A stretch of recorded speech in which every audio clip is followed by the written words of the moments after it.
Let's talk about meditation. The meditation word conjures up certain images. If I said imagine meditation, you see somebody like Jim Carrey in the clip, sitting in the lotus position, fingers in strange poses, calming breathing, centering on the space, perhaps chanting a mantra. And if you're lucky enough to be like Jim Carrey, you see dogs and cats living in harmony, lions and lambs laying down together. And Christian meditation is a little bit different than what you saw in the clip, which we would describe as Eastern mystic meditation or Eastern meditation. And we'll get into that as we go. But Christian meditation, posture can help. So, and we're going to actually do a practice today of specific targeted meditation. And being aware of your surroundings, feeling the chair underneath you, hearing the sounds around you, like being centered in the moment is a huge part of it. But it's not the whole thing. So there are times when you will sit in a particular posture and practice certain exercises. Then there's other times that you'll just do the dishes and think. Christian meditation is a little bit different in that we talk about the word repent in here a lot. Metanoeo, and how it's a turning. It's not stopping doing bad things. When most Christians nowadays think of the word repent, they think of stop doing bad things, and that's not what metanoeo means. It means to turn. So you're facing one direction, and you turn to face another. So Christian meditation is turning your attention towards God. It's a mental exercise, and it can happen just as easily when you're washing the dishes as it can happen sitting in the lotus position with your palms up or palms down. Richard Foster said, meditation is the listening side of prayer. So we're going to talk about loving meditation. And loving is a verb. I am loving meditation. And loving is an adjective. The type of meditation is loving. The foundation, what it's built on, is love. We talked in recent weeks about loving prayer and intentional sacrifice during the Lenten season, loving Lent, loving sacrifice. Today we're going to talk about not talking, meditation and contemplation and rumination. So we talked about the freedom not to talk at all, and that's kind of what meditation is. It's a turning of yourself towards God. It's intentional attenuation towards God. A lot of times when you say meditation, I've heard online and I've talked to people about meditation before, and there's this like getting your hackles raised about the topic of meditation because it seems so them. There's always this us versus them thing that happens in Christianity where other faiths, other religions, it seems too Eastern or too Buddhist or too Hindu. And I have a lot of thoughts about that. One is that there are good things to learn from other faiths. Just because we view the world differently, and there's big differences, there's huge differences. But when you sit down across the table from people and you learn from them, you find out that there are aspects of other faiths, aspects of other worldviews and ways of being that are incorporable. And so meditation is healthy in my opinion. But what you find in Eastern faith is that meditation turns into an emptying. This Hindu teacher and famous author, Jiddu Krishnamurti, says meditation is the emptying of the mind of the known. So a lot of the goals of Eastern type meditation is to empty yourself, to think of nothing, to try to be absent of thought or absent of knowledge. And Christian meditation, and that's not the only description of Eastern meditation, but Christian meditation is more of a filling. It's more of an invitation. It's not an emptying, but a filling. Jesus said, do unto others as you would have them do unto you. And that was called the golden rule. But prior to Jesus, like breaking into that new territory, there was the silver rule of don't do to others what you wouldn't want them to do to you. There's a negative sense to the rule is don't do what you don't want done. Jesus takes it all a step further and says, do to them what you would want done. And in some sense, Christian meditation versus a more Eastern meditative approach is similar. The Eastern thought is to empty. The Christian thought is to fill. The scriptures are filled with passages about meditation. The psalmists say a lot. May these words of my mouth and this meditation of my heart be pleasing in your sight, Lord, my rock and my redeemer. The psalmist also says, I will meditate on your precepts and fix my eyes on your ways. So you'll see there's this fixing your eyes upon something and absorbing, learning, taking in, as opposed to emptying. I remember the days of old. I meditate on all that you have done. I ponder the work of your hands. Again, it's a filling of God's work and glory and wonder and majesty. The author of Philippians tells us, finally, brothers, whatever is true, whatever is honorable, whatever is just, whatever is pure, whatever is lovely, whatever is commendable, if there is anything excellent, if there is anything worthy of praise, think about these things. And so you find here yourself being filled with excellence, what's honorable and pure, lovely. So meditation from a Christian perspective is often seeing, it's an attenuation, it's a turning towards, a metanoeo, turning towards goodness. And it's almost like a change of focus in a sense. And it says it'll bring you peace. You keep him in perfect peace whose mind is stayed on you because he trusts you. The scriptures say a lot about your mind. Set your minds on things that are above, not on things that are on earth. So we've used this graphic in here many times recently. It's a little bit hard to see in the back of the room, but it shows the height, depth, width, and length of the love of God. The height being the love towards God, the width being love towards others, and the depth being love towards self. And meditation is a turning towards that kind of love.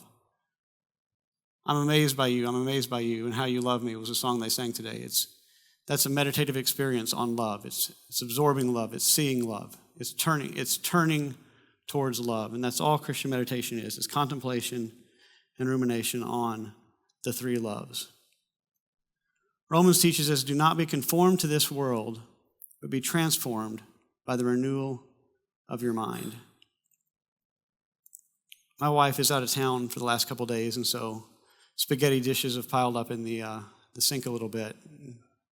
My son has this tendency to eat half a bowl and then just leave it in his spot in the kitchen. And so yesterday I had to pick up his bowl filled with pasta and tomato sauce, and it's getting a little crusty, and I put it in water and let it soak. And then eventually I'll throw it in the dishwasher once it's cleaned out. And I say all that to say, how do you clean something that's soiled? How do you clean a glass that's soiled? You add water. And you add water in great pressure is what's going to happen in the dishwasher. And in some sense, Christian meditation targets the emptying by focusing on the filling.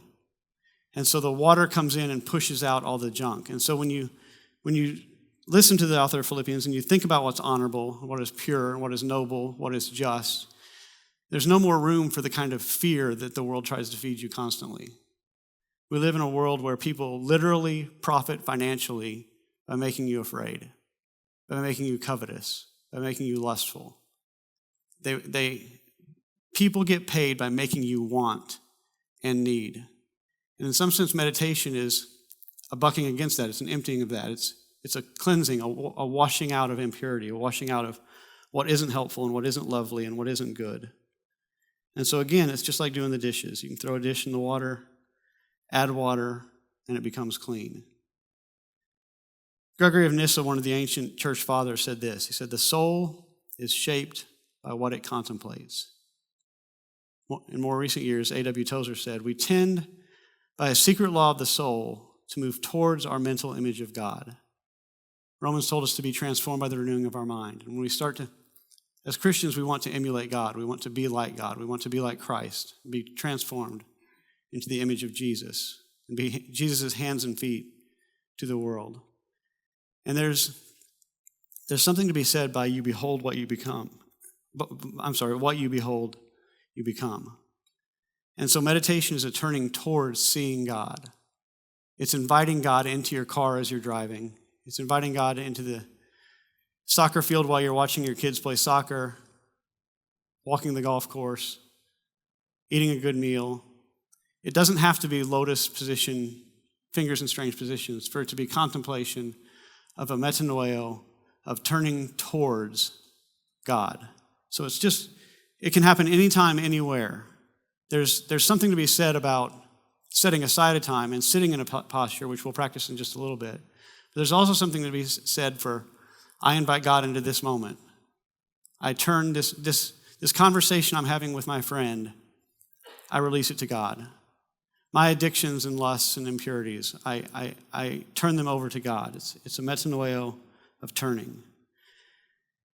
And you've heard it said, you are what you eat. And in some sense, that works figuratively when it comes to your spirit.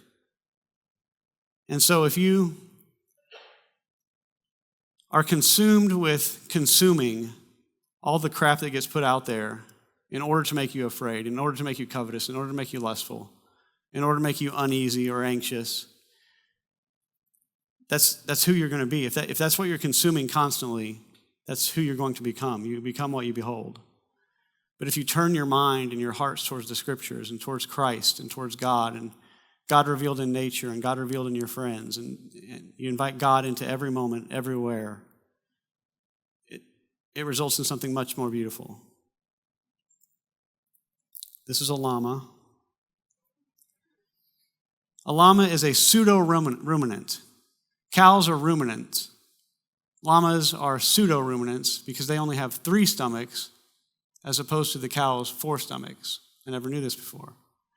But what happens, you've seen them chewing the cud. That's what this llama is doing. I've got the Napoleon Dynamite quote in my mind. Tina, get some dinner, you lard. But it's slow digestion. They swallow the food into one stomach. It gets treated with the stomach acids. Then they burp it up. This is so gross. They burp it up and they chew on it for a while. Then they swallow it and it passes into the next stomach. And they burp it up and chew on it a while. And they swallow it again, and then you know the rest that I don't need to describe. But it's rumination.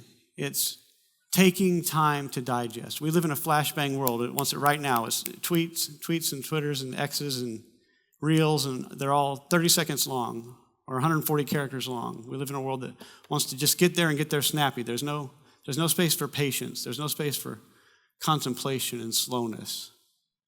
And Christian meditation turns towards that. It's a turning away from everything's got to be done snappy. I've got to have my attention focused at all times. I have to be entertained all the time, to I can slow down. I'm never going to be bored because there's always something deep to think about. Calm, peace, serenity. This is the focus of meditation. So I want to share briefly 4 different exercises that you can do. I feel like I've made the point that it can happen anywhere at any time. While you're driving in the car, stuck in traffic, or you're waiting in line at Costco, turn your mind towards God. That's why the Scriptures can say, pray without ceasing. If meditation is the quiet form of prayer, then you can pray without ceasing. It's a micro adjustment. I'm here thinking about Costco, thinking about my groceries, thinking about the items in my cart, versus I'm inviting God into this moment. I'm surrounded by works of art and masterpieces in the form of human beings. The earth is below me, the sky is above me, I'm safe. And it's a serenity that can be born and bred anywhere at any time. But there's also a space for taking time to purposefully focus on meditation. We've shown this picture a bunch of times in here recently, and it's of the prodigal. It's an AI-generated image of the prodigal son story. And if you know the prodigal son story, and I'm not going to go through it today, you know there are 3 key players in this story. There's the younger son who says, I want my inheritance, I want it now. Dad, you're dead to me, I'm out. And then he ends up in a mess, slopping the hogs. And he kind of has to tuck his tail and come back to his father, who is the second character in the story. The father that doesn't even let him get his apology out of his mouth, but he's been watching for him, he's been waiting for him, waiting for his son, watching the road for when he would return. And as soon as he does, he jumps up and runs to him and embraces him and throws a party. And then you've got the third player, which is the older son, who's a bit ticked off about this. He's angry that his son gets the party when he hasn't had a party with his friends in quite some time. And he stuck around. He was faithful. He was with his dad. He didn't say, Dad, you're dead to me. And yet, the one who did is the one who is rewarded, and his life still seems the same. And so when I tell this story again because one practical suggestion you can try is what they call the imaginative engagement with the scriptures. It's taking the scriptures and really slowly chewing the cud. It's digesting, waiting, chewing, digesting some more, waiting, chewing. So you could easily turn this into a 3-day meditation, or a 3-week meditation, or a 3-year meditation on each of the 3 players. And when you do this, you sit somewhere, find a comfortable posture, maybe close your eyes, get cozy, and contemplate what the son's life was like. You think of the first player, what his life was like before. What was it that drove him to say to his dad, "You're dead to me"? And it's imaginative. We don't know what happened to bring him to that. And it's a parable anyway, so he didn't actually literally exist. But what was he feeling when he left his family? Was he feeling liberated? Was he feeling a little bit of sorrow? I don't know. What did the hog smell like? What does the slop taste like? What does that say about what happens to us when we separate ourselves from God? Do you see, when you engage with it in imaginative experiences, you're going to see more of the story. You're going to get some depth there that you won't get just from me reading it to you on a Sunday morning. And so you take a day, and your meditation for that day is on the son, the younger son. And you try to put yourself in his place and feel what he felt and smell what he smelled and touch what he touched. And feel what he feels when the father runs towards him. And then the next day you try with the father. How did the father feel when he said, "Dad, you're dead to me. I'm out"? What drove him to wait and watch for his son? And so you see, it's just like chewing the cud. And you're going to get more nourishment out of the story by ruminating on it, taking your time, not making it flash bang where everything has to be done right now, but slowness, serenity, peace. And you can do it with a lot of scripture. Love the Lord your God with all your heart, soul, mind, and strength. You could take that, heart, soul, mind, strength. You could spend 4 weeks on that. What does it mean to engage God with my heart, with the center of my emotions, with the center of who I am? What would that look like? And it's taking time to contemplate. But you'll notice that sentence starts with taking time. It's setting aside time in this flashbang world to go slow. There's another exercise that we talked about last week that I won't spend too much time on. It's the breathe in, breathe out exercise. And there's a couple postures. This is one where you absorb and release. You see this moment in Tai Chi a lot. But there's an absorption and a release, or an approaching and an exiting. And it's in with something, it's turning. It's out with something, in with something. And you could do it like this if you wanted to, but that would feel pretty silly really quickly. But it's out with anxiety, in with peace. Out with fear, in with courage. It's also practiced with your hand. If you sit with your hands on your knees, hands up, I receive hope, I let go of despair. And you can spend a lot of time on one of these. If you wanted to do hope and despair, you could sit there with your arms up and just say, I breathe in hope. I accept the hope that Christ gives me. I accept the hope that God gives me, that God makes it possible for my situation to change, and so forth. And then you let go of despair. There is no despair if you're in Christ. There is no despair in a world where the Father runs to you and has been waiting for you. And so it's just rumination. It's contemplation. We're going to try this one in here real quick. This is called the prayer of relinquishment. And what I want you to do, get comfy in your seat, make 2 fists. Now squeeze those fists as tight as you can and don't stop. Don't stop. Tighter than that. As tight as you possibly can, and don't stop. And you recognize real quick that that's pretty uncomfortable. Now let it go. Doesn't that feel better? It's a prayer of relinquishment. It's, God, I'm holding on to this thing. And as I hold it, it becomes painful, whether it's bitterness or lust or doubt or fear. Holding on to those things is untenable. It's unsustainable. You can't live like this. but you can live like this. And so it's a rapid fire meditation. It works in this world pretty well because you can be sitting in your traffic in the car, and you can see, I'm holding on to my frustration right now because these people are so rude how they drive. And I let go of the fact that I've been a bad driver sometimes myself, that they're human just like me. And I relinquish this to God. I relinquish my attitude towards God. It's a really, really effective meditation.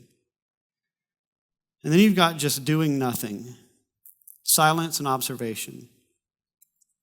There was a famous teacher years ago that was asked what Tony Campolo, he was a pretty controversial dude. He said some pretty wild stuff. But somebody was asking him what he does during his devotional time with God. What do you think about? He said, nothing. And then the person asked him, what does God say to you? He said, nothing. It's this moment of just being, because just being is a beautiful place to be. The fact that you can sit here and hear the heater, hear my voice, feel the chair beneath you, get hungry, want food later, want food now. It's all an incredible, beautiful mystery. It's just to stop and feel and see and experience. It's a redirection of thought. It's intentional and attentional. One of my favorite places to meditate, I'll call it meditation. It's synonymous with contemplation. One of my favorite places in the world, besides the shower, I love to just sit in the shower and think, is my bed. And you may be one of those people that wakes up at 2 a.m. with your mind racing, and you can't seem to get back to sleep, or some stupid Meghan Trainor song is in your head, or whatever it is, you're awake. It's a perfect time to contemplate. Don't feel like you have to do anything. Don't feel like you have to immediately get back to sleep. In fact, you'll get back to sleep a lot faster not thinking that way. But the psalmist says this. He says, I remember you upon my bed and meditate on you in the watches of the night. Brother Lawrence said, the time of business does not with me differ from the time of prayer. Meaning every moment, everywhere, including in your bed, just turn towards thoughts of God. Who God is, what God is like, how deep his love is for you, and so forth. And you'll see this isn't crossing your legs in the lotus position, hand postures, or anything like that. It's just anytime, anywhere, turning the mind towards God. And what do you turn towards? You turn towards the 3 loves. Loving God with all your heart, soul, mind, and strength. Loving your neighbor as you love yourself. And so if you're at a loss to what to contemplate, just remember the L word, L-O-V-E, and think, who loves me?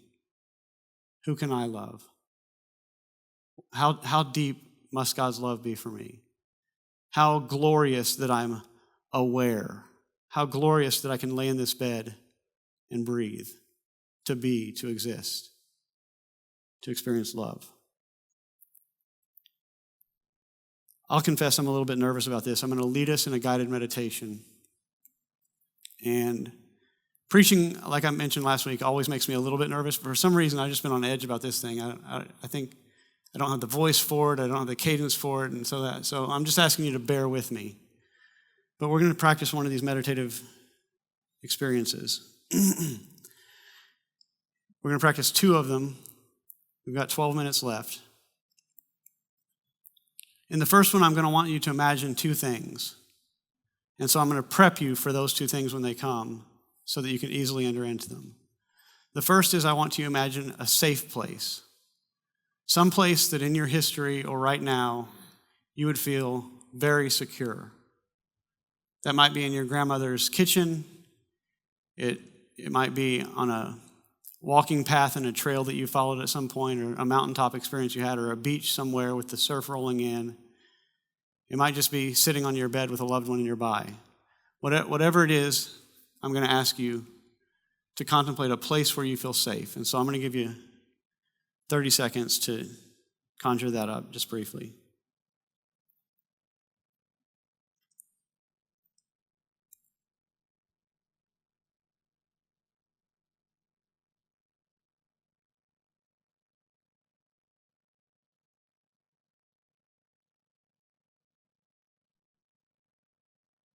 And the second thing I'm going to ask you to contemplate that we're not going to take time for, we're going to do it kind of off the cuff during the meditation, but I want you to be prepared for it, is an image of God coming into that place.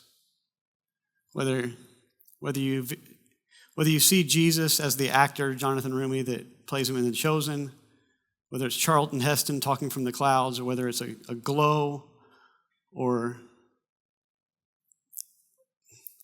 Santa Claus on the clouds, whatever it is, of Monty Python's voice from the clouds, whatever it is, we're going to invite it into our safe place in just a moment. So be prepared for those. So let's get in a good posture. I want you to find a good spot in your seat where you're comfortable, where nothing's pulling you out of the moment because of discomfort. You might slouch, you might sit, you might want to put your hands in your lap, you might want to fold your hands, whatever you want to do, whatever's comfortable for you. But if you would, close your eyes and remain in that posture for a moment. First, I want you to focus on your breathing. We breathe all the time without awareness. Right now, you're going to become aware of your breathing. Eyes closed. Breathe in. Breathe out. Breathe in. Breathe out.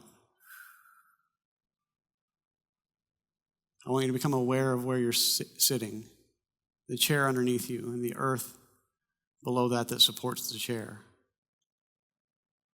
I want you to hear what you hear. It's probably the heater overhead. You may hear someone shuffling nearby. You may hear your stomach growling. But we're just looking for awareness. Just be aware of your surroundings. This is an excellent way to get back to sleep at night. But first, we're going to focus on our bodies. I want you to become aware of your feet and clench your feet tightly, as tight as you can for 5 seconds. 1, 2, 3, 4, 5. Now release them. Moving up to your calves. I want you to flex your calves and tighten them as hard as you can, 5 seconds.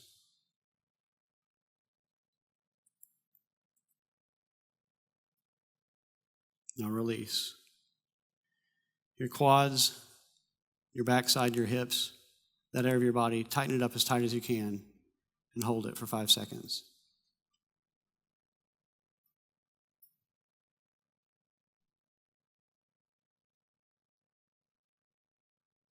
And release. Take a moment to attune yourself with where you're at.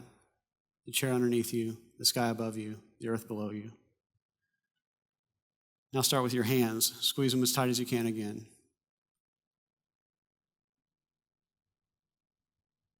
And release.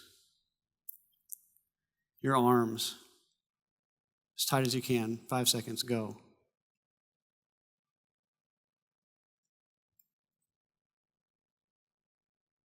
And release. Nobody's looking at you. Don't be self-conscious, but do your jaw.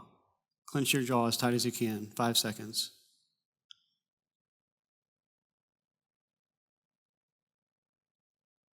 And release. Again, nobody's looking around. Nobody's going to embarrass you. Tighten your face as tight as you can for 5 seconds.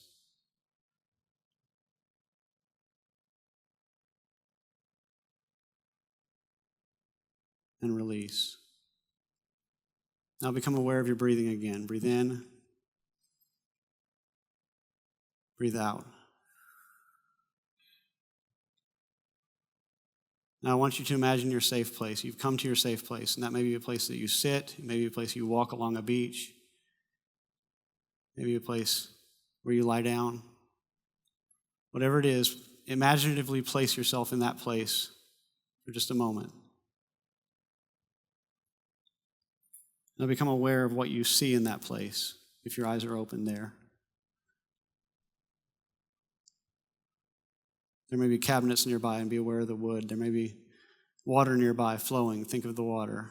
What do you see? Then what do you smell? If you're in Grandma's kitchen, you may smell her potato casserole or soup or cookies. If you're on the beach, you may have the ocean spray in your nostrils. Wherever you are, is there anything that you smell?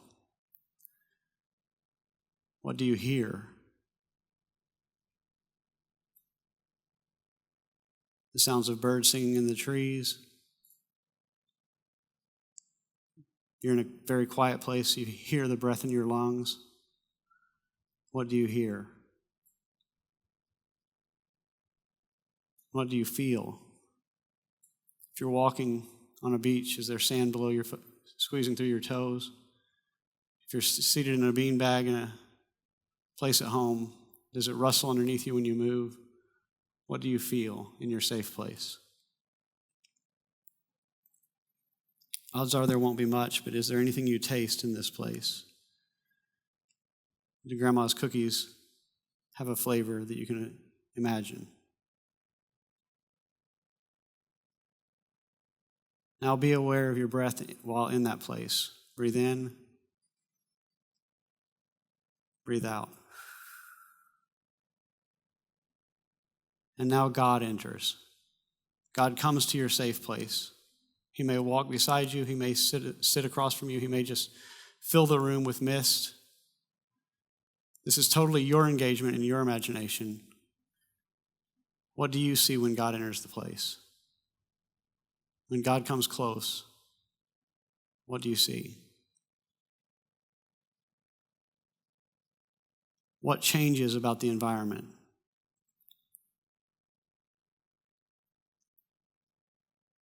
How do you feel in his presence?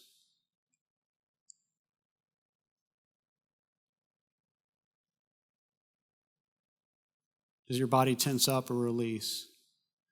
Does it bring anxiety and fear? Does it bring comfort and peace?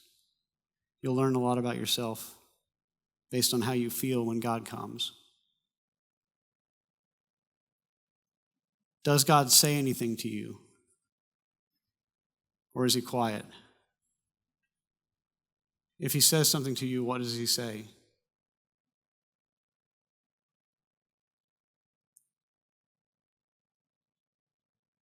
How do you respond to God? How do you respond to anything he might say? How do you respond to him just showing up and being there and being manifest where you can feel and experience him?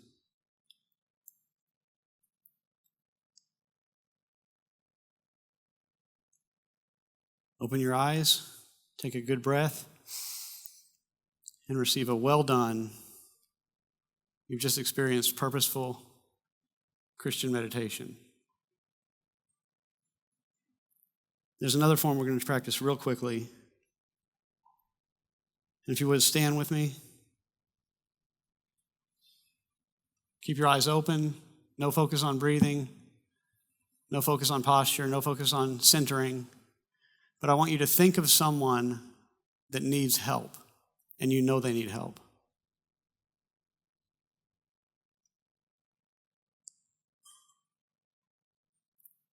Now ask yourself, what can I do about it to help?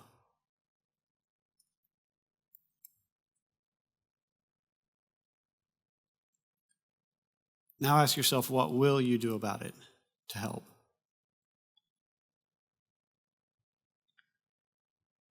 And once again, well done. You've just practiced Christian meditation.